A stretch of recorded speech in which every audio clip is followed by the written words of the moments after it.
Yes, guys, Rajak back with another video today. We're looking at the Newcastle City game. Unfortunate performance leads to a defeat at St. James's Park. I'm sorry there was no watch along. I am a new father, so I was hanging out with the baby today, but I did watch the game.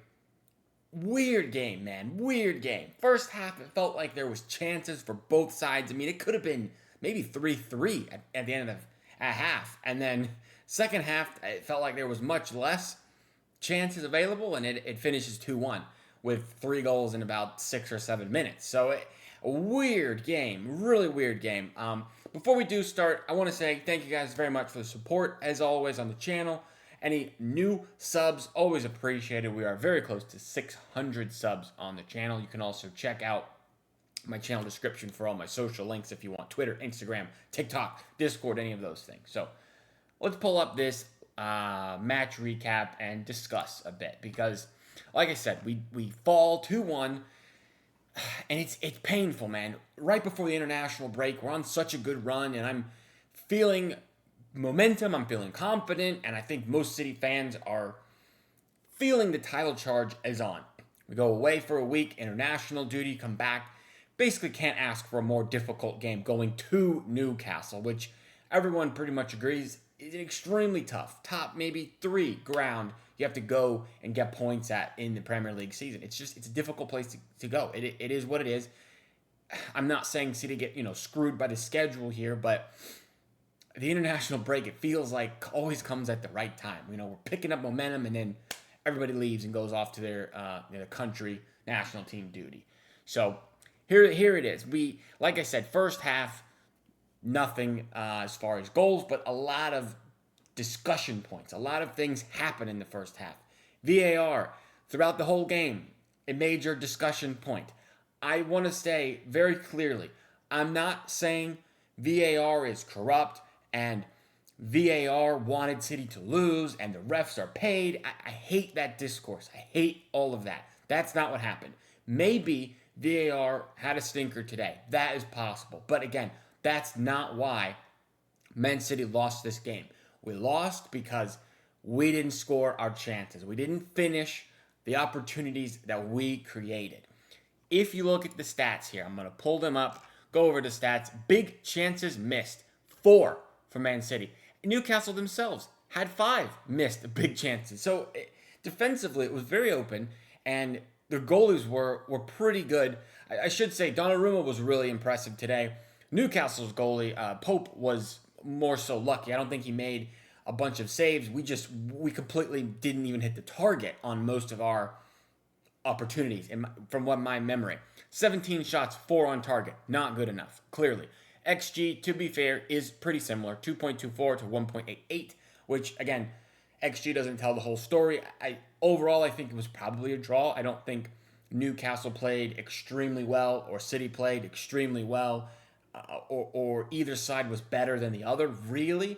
But it's football is fine margins. 1 goal difference wins the game for Newcastle. So a weird thing as well that I want to mention is, if you look at the table, we are third. We dropped down to third, unfortunately. 4 points back from Arsenal, who have a game in hand.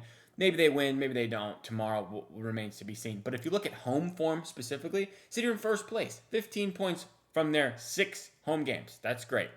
Away form, we dropped down to 5th. That's poor. 6 games played, 7 points. 3 losses already in 6 away games. Only 2 wins away from home. That's not ideal. That's not title-winning form. This needs to be much improved, our away performance, which is just weird that we're performing so poorly away from home. Anyway, if we look at the player ratings, Diaz gets a goal, so he gets a nice little boost there. Gvardiol had a difficult time dealing with Voltamade today. Thought he was okay, but I don't think he was anything special. Nico O'Reilly, unfortunately, is somewhat at fault giving the ball away for their first goal, so he doesn't get a great score. Nunez was okay, nothing outstanding really, but it didn't feel like we broke their press very well. It didn't feel like the fullbacks had a major impact on the game. Donnarumma made a bunch of saves in the first half that really kept us in there. Second half, the 2 goals, I don't think you can really do anything about them. Harvey Barnes' first was outside the box and, bottom left corner. It was a really good strike from Harvey Barnes, so credit to him. Second goal, the melee that ensues. I'll pull up the VAR images here in a moment, and we can discuss that as well. Nico G, quiet, nothing outstanding. I thought the midfield wasn't great today. Cherokee didn't really do a whole lot. In my opinion, I don't think he had a major impact on the game. Same for Bernardo. Phil had I hate to say it, but a stinker of a game. Guy could have had 3 goals in the first half, comes away with none. I do think he probably should have been given a penalty. Doesn't happen. It is what it is. He still had opportunities to score early in the game, and he didn't do that. Doku gets a nice 7-7. I thought he was fine. I don't think, he did anything extraordinary. Haaland could have had multiple goals, comes away with none. Another game where Erling Haaland doesn't score. It's only happened 3 times this season. In all competitions, 3 games where Erling Haaland has not scored. We've won none of them. 3 losses in those 3 games, which is a major problem. We seriously need contribution from other players. It's not a problem when Haaland scores. It's only a problem when he doesn't score, which sounds obvious, but that's the case. That is the case. He is basically a goal-a-game type of striker, but there are games when he doesn't score, and in those games, you need players to step up. Cherokee, Doku, Foden, Bernardo didn't quite cut it today as terms of getting output. As far as subs, Savinho comes on. Not great from him. Again, another poor Savinho performance, and he does worry me a bit, Savinho, with his overall performances this season. He's just not been good enough. He's not had all completely terrible performances, but I just haven't seen enough from him to trust him much right now. Tijani has basically no impact on the game. I don't even remember him doing much at all. Oscar Bob had a few moments where, he skirts by his man and tries, but again, difficult. Marmoush comes on super late. I do think a change needs to be made where we can somehow get Marmoush more minutes because he is a certified goal scorer, which we desperately need. Other than Haaland on the pitch, we need players who can score, and that would be Omar Marmoush for me. Newcastle in general, similarly to City, Harvey Barnes gets the 2 goals, so of course he gets man of the match, but nobody else was outstanding or nobody else was really poor either. It just was all around. I thought it was even pretty much for the most part of the game. And that's going to happen. You're not going to go to Newcastle and dominate them. You're just not. I feel like you're not. But I don't know. So anyway, let's talk about VAR because I want to be clear. Like I said, VAR is not why City lost the game. But it's hard not to discuss them as, part of what happened. If you look at this image, to me, I'm not 100% clear on the rule. The shot goes away, yes, but he's clearly stamped on the foot. Anywhere else on the pitch, it's a foul. So I feel like it should be a foul in the penalty box. That tracks to me. If I'm wrong on that, you can obviously correct me, but I just think it has to be a penalty. And maybe that changes the game, maybe it doesn't. But I think that has to be a penalty. And then, of course, the other one is the Bruno G, is he onside, is he offside? You look at the lines, I don't understand. If we're on semi-automated offsides, those are supposed to happen right away. This took like 4 or 5 minutes. I don't know. It's a weird one to me. From the look, if I look at it from my eye, it looks offsides to me. I don't know if these lines are necessarily straight, but it's weird because you're going off of the armpit of Ruben Diaz. It's all down to who draws these lines. I also would like to say I absolutely despise the offside rule. In no way does Bruno G being here or, 1 foot back or 1 foot forward make any impact on the game.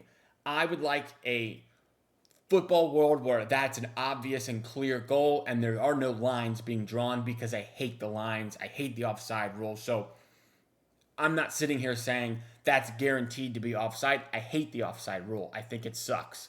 I think it damages the sport because you have to go to these specific scenarios and it's just so dreadful to watch and see them struggle to draw lines on a football pitch. It's so annoying. So I would 100% change many of the offside rules and make many more goals readily counting than being chalked off because a player is this much offside. I think it should be taken into account how that impacts the game, because Ruben Diaz and Bruno G are not even near each other. So to me, it makes no impact. Goal should stand. I know that's a little bit out there and people probably don't agree with that, but it is what it is. Like I said, the VAR controversy is huge right now and it's all over Twitter, and I only bring it up to show my kind of opinion on it, but I don't think those decisions are what impacts us losing the game. What I think impacts us losing is we had opportunity to score. We didn't do that. Foden puts two wide of the post. Haaland has that opportunity in the first half to round the keeper, tries to first time it lob from 30 yards, doesn't come off. You have all these opportunities, you don't take them, you lose. That's how it works. It's a similar story to what we have done for much of the season, which is unfortunate that it seems we're not learning from our mistakes, or our players just don't have the ability to finish chances, which is even more concerning to me. And that's the conclusion I would say I come to many times when we lose, is that it's not that we didn't take our chances and we should have. It's that our players simply are not good enough taking chances. That is one area of individual players' games that must improve, is finishing ability. It is the hardest thing to do in the sport, but clearly when you have certain players out there, they just aren't going to get you goals, and that needs to be addressed and fixed going forward. And I could go into it. Savinho, 4 games in 52 matches. Doku has scored 1 Premier League goal since January. Turkey has done pretty well, but again, didn't do much today. Bernardo Silva's not really a GNA guy. Foden has 1 Premier League goal this season, coming off his worst Premier League season in quite some time. It is what it is. Oscar Bob as well. I know everybody knows I love Oscar Bob, but he doesn't really contribute GNA right now either. So I don't know if the fix is in-house or if the fix is in the transfer market. I would like to think the fix is in-house and it can be worked on and improved upon, but remains to be seen. It's been a familiar issue where I feel this way after many of our losses. So there's my take on the game. We do play Tuesday by Leverkusen in the Champions League, so I will have some content up tomorrow for that game, as well as post the Leverkusen game. Get back on track, back to winning ways, and we should be good. Not time to panic just yet. It's only November, so plenty of time to go in the Premier League season. Anyway, thank you guys for watching. Leave a like on the way out. Subscribe if you are new. I will see you in the next one.